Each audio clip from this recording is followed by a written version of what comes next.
ইহসান গাড়ি চালাচ্ছে। আনায়া শান্ত হয়ে বসে আছে। ইহসান একবার আনায়ার দিকে তাকিয়ে আবার সামনের দিকে তাকালো। আনায়া হঠাৎ করে জিজ্ঞেস করলো, রাফাকে? ইহসান চমকে উঠল।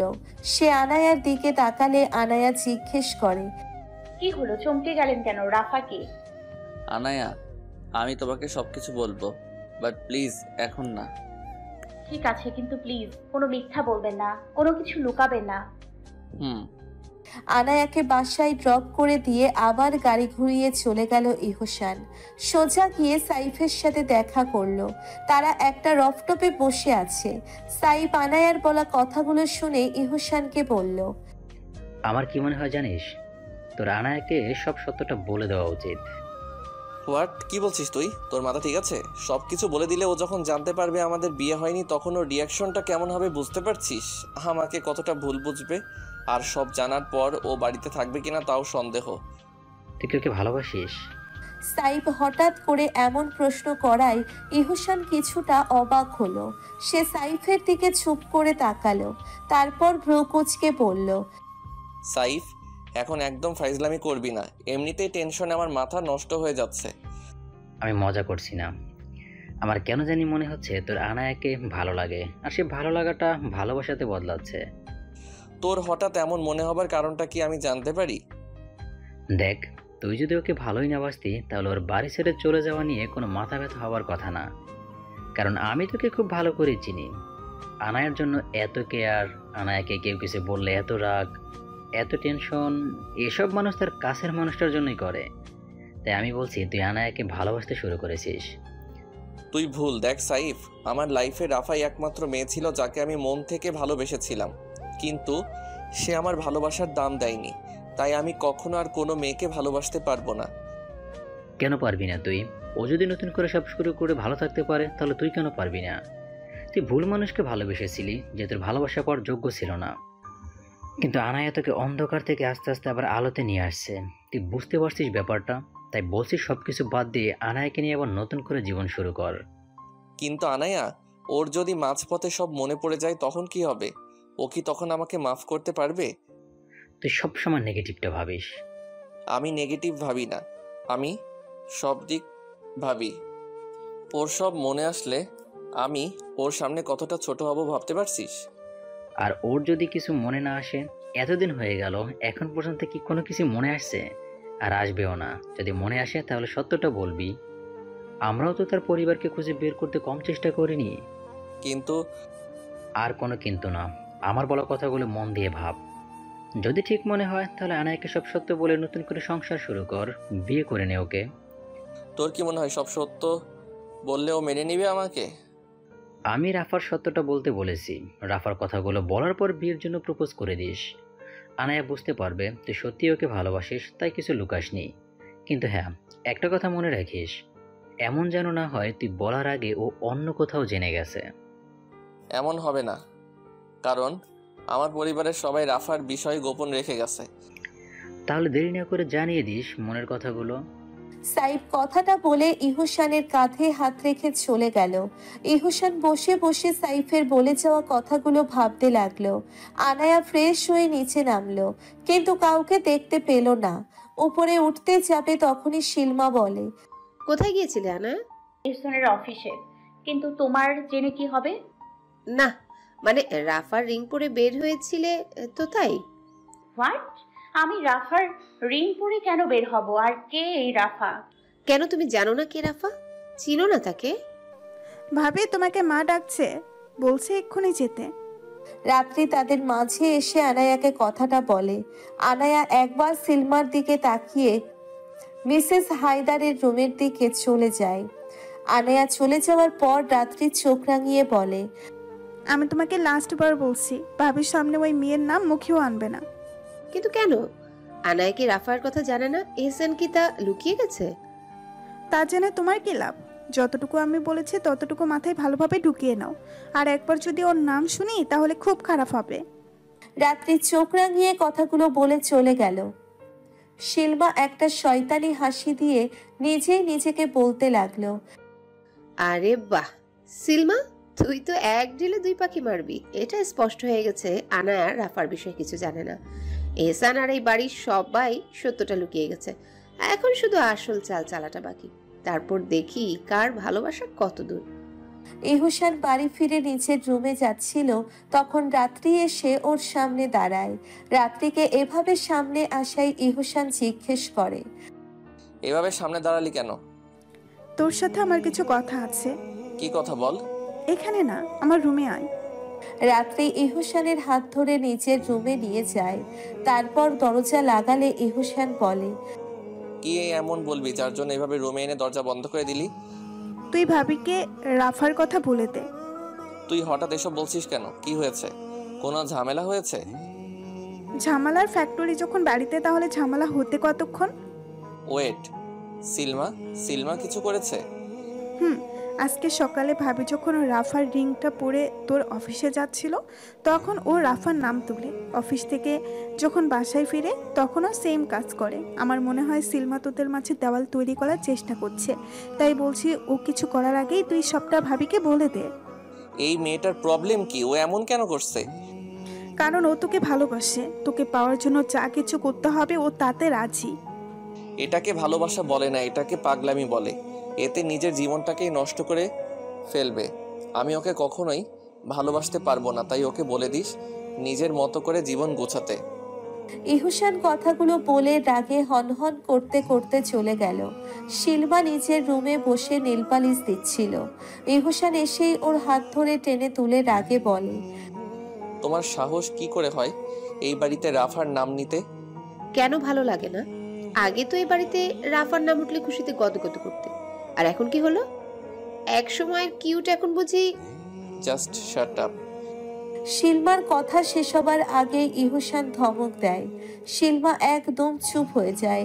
ইহুসান ওর সামনে আঙ্গুল তুলে বলে, একটা কথা মাথায় ভালো করে ঢুকিয়ে নাও, আমার আর আনায়ার বিয়ে হয়ে গেছে। তোমার ভালোবাসা নামক পাগলামি এখন মাথা থেকে বের করে ফেলো, তাতেই ভালো। আর যদি তোমার এসব পাগলামির জন্য আমাদের দুজনের মাঝে বিন্দু মাত্র ঝামেলা হয়, তাহলে এর ফল একদম ভালো হবে না, বলে দিলাম। আমি তোমাকে সত্যি অনেক ভালোবাসি এহসান। তুমি একটা বার আমাকে ভালোবেসে দেখো, আমি তোমাকে কখনো কষ্ট দিব না। এহসান, আই লাভ। শিলমা কথাগুলো বলছিল আর ইহুসানের দিকে এগোচ্ছিল। ইহুসান ধমক দিয়ে বলল, স্টপ। নেক্সট টাইম এসব বললে ঘাড় ধাক্কা দিয়ে এই বাড়ি থেকে বের করে দিব। সারা জীবনের জন্য এই বাড়ির দরজা বন্ধ হয়ে যাবে। তাতে যদি পরিবারের সবার অবাধ্য হতে হয় তাহলে তাই হব, নয়তো আমি আনায়াকে নিয়ে এই বাড়ি ছেড়ে চলে যাব। ইহুসান চলে গেল। শিলমা রাগ কটমট করে উঠল। শিলমা একা একা বলল, আমি তো তোমাকে আমি নিজের করেই ছাড়বো, যে করেই হোক। এতে যদি আমার কারো সাহায্যের প্রয়োজন হয় তাও নিব, হোক সে রাফা বা অন্য কেউ। ইহুসান রুমে এসেই টাইটা খুলে সোফায় ছুঁড়ে মারে। আনায়া বিছানায় বসে ফোন টিপছিল। ইহুসানের এমন ব্যবহারে আনায়া ওর দিকে তাকায়। ইহুসানের মুখ দেখেই বোঝা যাচ্ছে সে কতটা রেগে আছে। আনায়া জিজ্ঞেস করলো, কি হয়েছে? এত রেগে আছেন কেন? কই না তো। ইহুসান ওয়াশরুমের দিকে চলে যেতে নিলে আনায়া তার হাত ধরে ফেলে। ইহুসান আনায়ার দিকে তাকালে আনায়া ধীরে ধীরে ওর সামনে গিয়ে দাঁড়ায়। তারপর বলে, এবার আমার চোখে চোখ রেখে বলুন তো, কিছু হয়নি? ইহুসান আনায়ার চোখের দিকে তাকিয়ে একটু শান্ত হয়ে গেল। তারপর আনায়ার হাতের উপর হাত রেখে বলল, কিছু হয়নি। তাহলে এতটা রেগে আছেন কেন? ওই অফিসের একটা নিউজ শুনে রাগ উঠে গেছিল, সরি। একটা কথা বলি, অফিসের চিন্তা ভাবনা কাজ সবকিছু অফিসে শেষ করে আসবেন। বাড়িতে এসে অফিসের কথা মাথায় আনা যাবে না। বাড়িতে আমাকে টাইম দিতে হবে। আনায়া কথাটা শেষ করার পর বুঝতে পারলো সে নিজেকে টাইম দেওয়ার কথা বলছে। লজ্জা পেয়ে চলে আসতে নিলে ইহুসান আরো শক্ত করে আনায়ার হাত ধরে বলে, আচ্ছা, তোমাকে আর তোমাদের সময় দিব। অফিসে সবকিছু অফিসে শেষ করে আসবে। একটা কথা বলবে আমাকে? বলুন। কখনো আমাকে ভুল বুঝবে না তো? আমাকে ছেড়ে যাবে না তো? ইহুসানের এমন কথা শুনে আনায়া পিছন ফিরে তাকায়। ইহুসানের মুখে চিন্তা দেখতে পাচ্ছে। আনায়া বলল, হঠাৎ এমন কেন মনে হলো আমি আপনাকে ভুল বুঝবো, ছেড়ে যাব? না, এমনি। আনায়া প্লিজ, আমাকে ভুল বোঝো না। আমি যা করি সব কিছুর পিছনেই কোনো না কোনো কারণ থাকে, তাই বলছি কখনো ভুল বুঝো না। কিন্তু প্লিজ আমার থেকে কোনো কিছু লুকোবেন না। তা যত বড় সত্যই হোক না কেন, হয়তো মানতে আমার কষ্ট হবে, কিন্তু আস্তে আস্তে মেনে তো নিব। তাই প্লিজ কিছু লুকাবেন না। আমি কোনো কিছুই লুকাবো না। আনায়ার হাতের উপর হাত রেখে ইহসান কথাটা বলল। আনায়া একটা হাসি দিয়ে বলল, আচ্ছা যান, ফ্রেশ হয়ে আসেন, আমি আপনার জন্য নাস্তা নিয়ে আসছি। তার কোনো দরকার নেই, নিচে সবার সাথে একসাথে নাস্তা করব। তাহলে আগে ফ্রেশ হয়ে আসি। ইহসান আনায়ার গালে হাত ছুঁয়ে ওয়াশরুমে চলে গেল। আনায়া মুচকি হাসি দিয়ে নিচে চলে গেল। নাস্তা শেষ করে ইহসান অফিসের জন্য বেরিয়ে গেল। আনায়া সদর দরজা লাগাতে যাবে, তখনই একটা লোক এসে দাঁড়ায়, হাতে একটা পার্সেল নিয়ে। লোকটা আনায়াকে জিজ্ঞেস করে, আনায়া ম্যাম কি বাড়িতে আছেন? জি বলুন, আমি আনায়া। ম্যাম আপনার পার্সেল। আমার পার্সেল? দেখুন, আপনার হয়তো কোথাও ভুল হচ্ছে, আমি কোনো কিছু অর্ডার করিনি, তাহলে পার্সেল কেন আসবে? ম্যাম আমার ভুল হচ্ছে না, পার্সেলটা আপনাকেই পাঠানো হয়েছে। দয়া করে এখানে একটা সাইন করে পার্সেলটা গ্রহণ করুন। কে পাঠিয়েছে জানতে পারি? সরি ম্যাম, নামটা গোপন রাখতে বলেছেন। আনায়া আর কোনো কথা না বলে সাইন করে দিয়ে তারপর পার্সেলটা নিয়ে দরজা লাগিয়ে দিল। রুমে এসে পার্সেলটা খুলতেই চোখ বড় বড় হয়ে যায়। কালো কালারের শাড়ি, সাথে কানের দুল, চুড়ি আর বেলি ফুলের গাছড়া। আনায়া বেলি ফুলের গাছড়াটা নিয়ে চোখ বন্ধ করে গন্ধ শুকতে লাগলো। চোখ খুলে তাকাতেই দেখতে পেল শাড়ির সাথে একটা ছোট্ট চিরকুট। আনায়া চিরকুটটা খুলল, তাতে লেখা, ডিয়ার কঙ্কালের হাড্ডি, বিয়ের পর তোমাকে দেওয়া আমার এই প্রথম উপহার। জানি না পছন্দ হবে কিনা, তবুও নিজের সাধ্যমতো চেষ্টা করলাম তোমার মুখে হাসি ফোটানোর জন্য। যদি উপহারটা ভালো লাগে তাহলে আজকে সন্ধ্যায় এগুলো পরে আমার ঠিক করা জায়গায় চলে এসো। অ্যাড্রেসটা আমি তোমাকে পরে সেন্ড করে দিব। ইতি, সম্বন্ধটি আজকে সন্ধ্যায় না হয় ঠিক হবে। চিরকুটটা পড়ে আনায়ার বুঝতে বাকি রইল না পার্সেলটা আসলে কে করেছে। আনায়া একা একাই লজ্জায় হাসতে লাগলো। তারপর কানের দুলটা নিয়ে আয়নার সামনে চলে গেল। ইহসান নিজের অফিসে ল্যাপটপটা খুলে বসে আছে, কিন্তু আজ মন দিতে পারছে না, কিন্তু কাজে মন দিতে পারছে না, কারণ সে সাইফ আর রাত্রির কথাগুলো ভাবছে। সে মনে মনে ভাবতে পারতো, আমি কি আনায়াকে নিয়ে সবকিছু আবার নতুন করে শুরু করতে পারবো? সাইফ ঠিকই বলছে, রাফা যদি পারে তাহলে আমি কেন পারবো না? আনায়ার অতীত মনে নেই? আমিও আমার অতীত আঁকড়ে বাঁচতে চাই না। আমিও আনায়াকে ভালোবেসে আরেকটা নতুন জীবন গড়তে চাই। আজকে সন্ধ্যাতেই আমি ওকে রাফার কথাগুলো বলে দিব, তার সাথে ওকে ভালোবাসি কথাটাও। আনায়া নিজের রুমে আনায়ার সামনে বসে রেডি হচ্ছে। কানের শাড়ির সাথে কপালে একটা স্টোনের টিপ পরলো, চুলগুলো খোপা করে বেলি ফুলের গাজরাটা দিয়ে দিল, কানের দুল, হাতের চুড়ি, সবশেষে ঠোঁটে হালকা লিপসেল দিয়ে রেডি হয়ে গেল। মোবাইলটা পার্সে নিয়ে বেরিয়ে পড়লো রুম থেকে। সদর দরজা খুলে বের হতে নিবে, তখনই টুনি এসে পড়ল। ভাবি, আপনার একটা খাম আইছিল, কামের চাপে দিতে ভুলে গেছিলাম। আমার রুমে রেখে দাও, আমি পরে দেখে নিব। খুব দরকারি খাম, কি জানি আছে এতে। আচ্ছা দাও তো দেখি। আনায়া টুনির দিকে এগিয়ে গেল। খামটা হাতে নিতেই রাত্রি এসে পিছন থেকে জড়িয়ে ধরে বলল, কি ভাবি, এত সেজেগুজে কোথায় যাওয়া হচ্ছে শুনি এই সন্ধ্যাবেলায়? তোমার ভাইয়া আমাকে নিয়ে একটা ডিনারে যাবে। বাহ, খুব প্রেম চলছে তাহলে। তো তোমার হাতের এটা কিসের খাম? কি জানি, বুঝতে পারছি না, হয়তো তোমার ভাইয়া পাঠিয়েছে আবারও। তো খুলে দেখো। টুনি, যা তো আমার জন্য একটা পানি নিয়ে। শিলমা সিঁড়ি দিয়ে নামতে নামতে কথাটা বলল। আনায়ার হাতে খাম দেখতে পেয়ে সেও জিজ্ঞেস করলো, এটা কিসের খাম, কে পাঠিয়েছে? ভাইয়া পাঠিয়েছে ভাবির জন্য। ওরা তো আজকে রোমান্টিক ডিনারে যাচ্ছে, তাই অ্যাড্রেস পাঠিয়েছে। ভাবি খোলো। রাত্রে কথাটা শিলমাকে খোঁচা দিয়ে পড়ল। আনায়া একটু চাপা হাসি দিয়ে খামটা খুলল। খাম খুলে যা দেখলো তাতে তার মাথায় আকাশ ভেঙে পড়ে। কতগুলো ছবি খামের ভিতরে। ছবিগুলো ইহসান আর একটা মেয়ের। মেয়েটা ইহসানের খুব কাছে এসে ইহসানের দুই কাঁধে হাত দিয়ে আছে, নাকে নাক মিশানো, আর ইহসান মেয়েটির কোমর ধরে আছে। এমন আরো কতগুলো ছবি আছে। একটা চিরকুটে লেখা, আমাদের দুজনের সম্পর্ক শেষ হয়ে গেলেও আমাদের ভালোবাসা শেষ হয়নি, আর কখনো শেষ হবেও না। ইহসান আজও আমাকে ভালোবাসে। চিরকুট পড়ে আর ছবিগুলো দেখে চুপ হয়ে যায়। আনায়াকে এভাবে চুপ হয়ে যেতে দেখে রাত্রি বলল, কি হলো ভাবি, এমন চুপ হয়ে গেলে কেন? আর এটা কিসের ছবি? রাত্রি ছবিগুলো নিয়ে নিল। রাত্রির পাশে গিয়ে শিলমা দাঁড়ালো। ছবিগুলো দেখে রাত্রি নিজের স্তব্ধ হয়ে গেল। শিলমা বলল, এ তো রাফা আর এসানের ছবি, কিন্তু ওদের তো ব্রেকআপ হয়ে গেছিল, তাহলে এসবের মানে কি? তাহলে কি এসান আর রাফার প্যাচআপ হয়ে যাবে? শিলমার কথা শুনে রাত্রির চোখ বড় বড় করে তাকালো।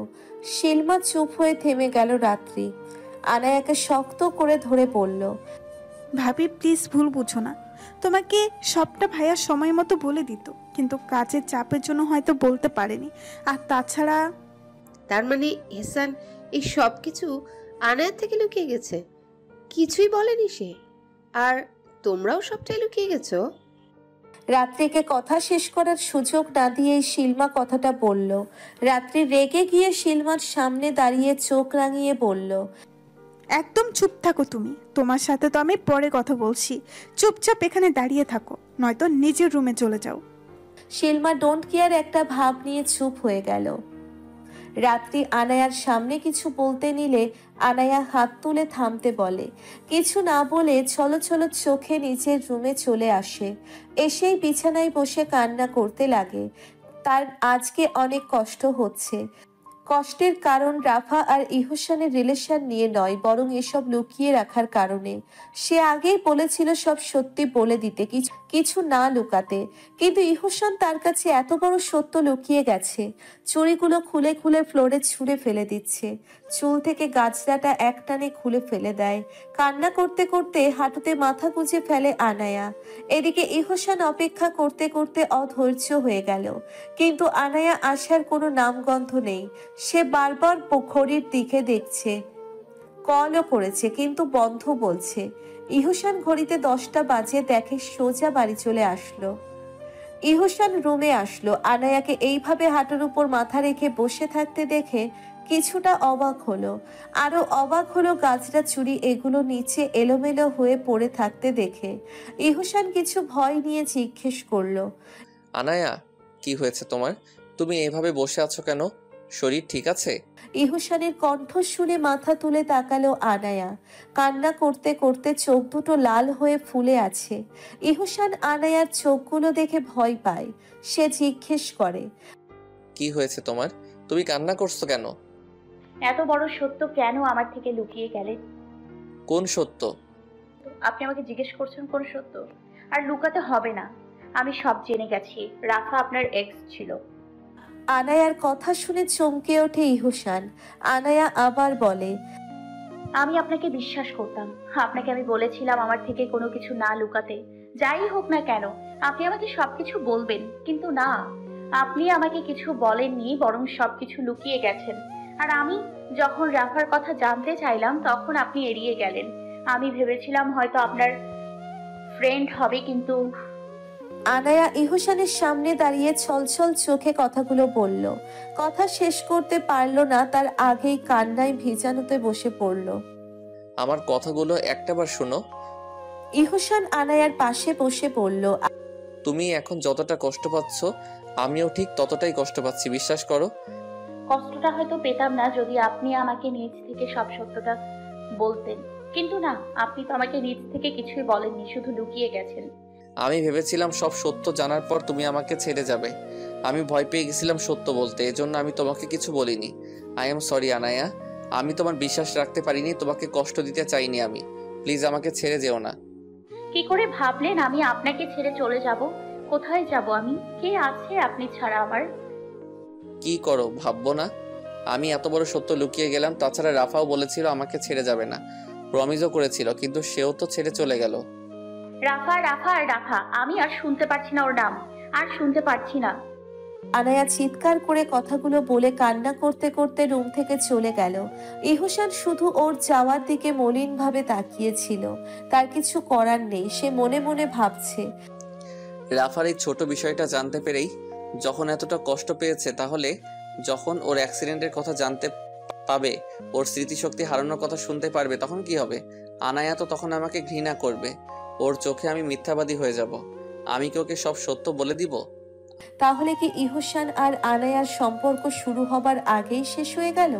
ইহসান রুমে নিজের মাথায় হাত দিয়ে বসেছিল।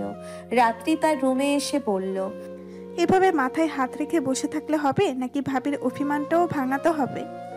মাথা তুলে রাত্রির দিকে তাকিয়ে বলল, আনায়া অনেক হার্ট হয়েছে। হওয়াটা কি স্বাভাবিক না? তোর উচিত ছিল আরো আগেই ওকে সবটা বলে দেওয়া, কিন্তু তুই তা করিসনি। আচ্ছা, যা হয়ে গেছে তা হয়ে গেছে, এখন এসব ভেবে সময় নষ্ট না করে ভাবির অভিমান ভাঙা। কিন্তু কি করে? আমি জানতাম তোর মাথায় এসব আসবে না, তাই আমি নিজেই সব প্ল্যান করেছি। নিজের স্টোর রুমে যা, আমি ভাবিকে পাঠাচ্ছি। একটা কথা মাথায় রাখিস, আমার প্ল্যান যেন বিফলে না যায়। ভাবি যখন রুম থেকে বের হবে তখন যেন কোনো রাগ অভিমান না থাকে, ওই রুমেই যেন সব শেষ হয়ে যায়। আমি আমার সর্বোচ্চ দিয়ে চেষ্টা করব। রাত্রি একটা হাসি দিয়ে রুম থেকে চলে গেল। আনায়া ছাদে একা দাঁড়িয়ে কান্না করছিল। তখনই রাত্রি কান্না করতে করতে দৌড়ে এলো। তারপর ফুপাতে ফুপাতে বলতে লাগলো, ভাবি, ভাইয়া, ভাইয়া।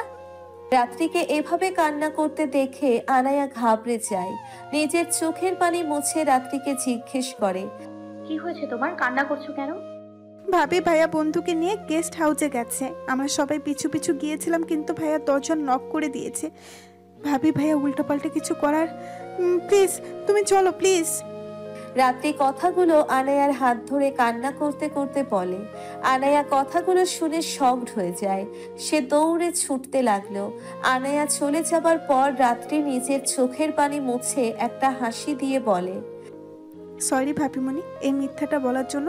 কি করব বলো, এছাড়া তোমাদের দুজনকে একসাথে করাই যেত না। আমি জানি তোমরা দুজন দুজনকে কতটা ভালোবাসো, আর তোমার মিল করতে এতটুকু মিথ্যা তো বলতেই পারি। এক বাত হে না, প্যার মে সবকুছ মাফ है। কথা শেষ করে সেও দৌড় দিল। আনায়া একটাই ভয় পেয়ে রুমে ঢুকেছিল যে তার মাথার সাধারণ জ্ঞানটুকু ছিল না। তার মাথায় এটা ঢুকলো না, দরজা খুলল কি করে? আনায়া ভিতরে যাবার সাথে সাথেই রাত্রি বাহির থেকে চুপি চুপি দরজা লক করে চলে যায়। আনায়া ভিতরে ঢুকে পাগলের মতো ইহসানকে খুঁজতে লাগে। ইহসান, ইহসান, ইহসান কোথায় তুমি? ইহসান দেখো, উল্টাপাল্টা কিছু করলে কিন্তু আমি তোমাকে আর কখনোই ক্ষমা করবো না। ইহসান, ইহসান।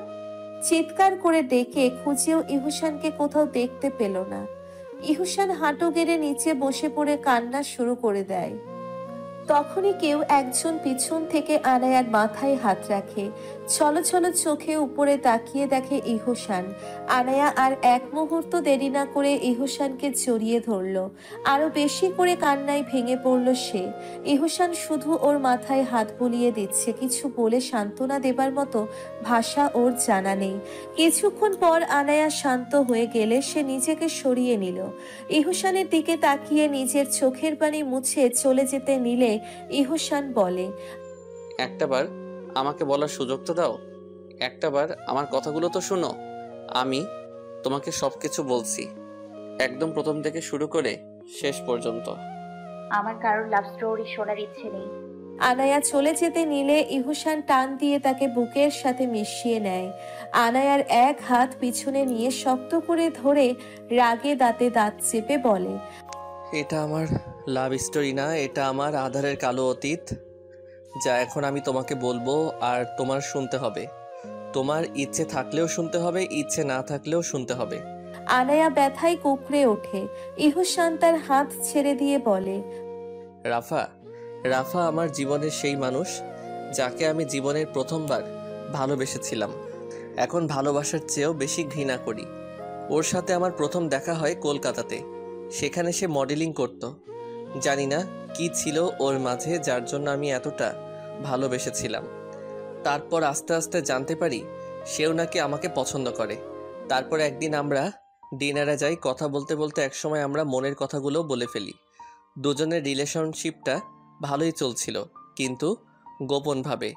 আমার পরিবারের সবাই জানতো, ওর পরিবারের কেউ জানতো কিনা জানি না, কিন্তু কোনো সোশ্যাল মিডিয়া বা কোনো কিছুতেই কখনো আমাদের দেখা যেত না, কারণ রাফা চাইনি আমিও ভেবেছিলাম হয়তো এখন নিজের ক্যারিয়ার নিয়ে ভাবছে বলে এসব গোপন রাখতে চাইছে।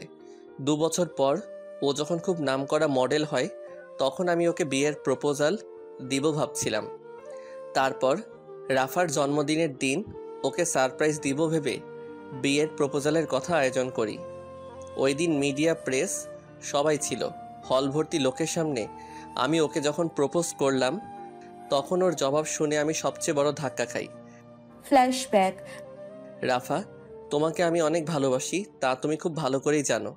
আমি কোনো কবি নই যে কবিতার ভাষায় তোমাকে প্রপোজ করব। তাও বলতে চাই, তুমি সারা জীবন আমার এই বুকটাতে হৃদয়হরণী হয়ে থাকবে। Will you marry me? Rafa ইহসানের কথায় অবাক হয়ে যায়। প্রেস, মিডিয়া সবার ক্যামেরা এখন তাদের দিকে। বাংলাদেশের বিশিষ্ট বিজনেস ফ্যামিলির ছেলে প্রপোজ করছে একজন নামি দামি মডেলকে। তখন রাফা বলে, কি পাগলামো করছো ঈশান? ওঠো, সবাই দেখছে। দেখুক, আমার কোনো সমস্যা নেই, কারণ আমি তোমাকে সত্যি পাগলের মতো ভালোবাসি। কি শুরু করেছো? ভালো করে বলছি, শুনতে পাচ্ছ না? আর কে কাকে ভালোবাসে? আমি তোমাকে একজন ভালো বন্ধু ভাবি, এর থেকে বেশি আর কিছুই না। তুমি এই বন্ধুটাকে নিয়ে এইসব ভেবে নেবে আমি ভাবতেও পারিনি।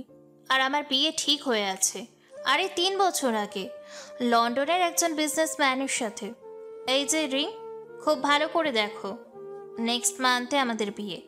কার্ড ছাপানো হলে কার্ড পাঠিয়ে দেব, চলে এসো। রাফা রিংটা দেখিয়ে কথাগুলো বলে চলে গেল। সমস্ত প্রেস, মিডিয়ার সামনে সে আমাকে অপমান করলো। সেদিন রিংটা সুন্দর করে বক্সে নিয়ে গাড়িতে চলে এসেছিলাম। বুকের ভিতর জমানো রাগ, কষ্ট সব কিছু এক হয়ে গিয়েছিল। গাড়ি এতটাই ফাস্ট চালিয়েছিলাম যে কন্ট্রোল করতে না পেরে ট্রাকের সাথে ধাক্কা লাগে। ভাগ্য ভালো ছিল বলে সেই সময় কোনো মতে বেঁচে যাই।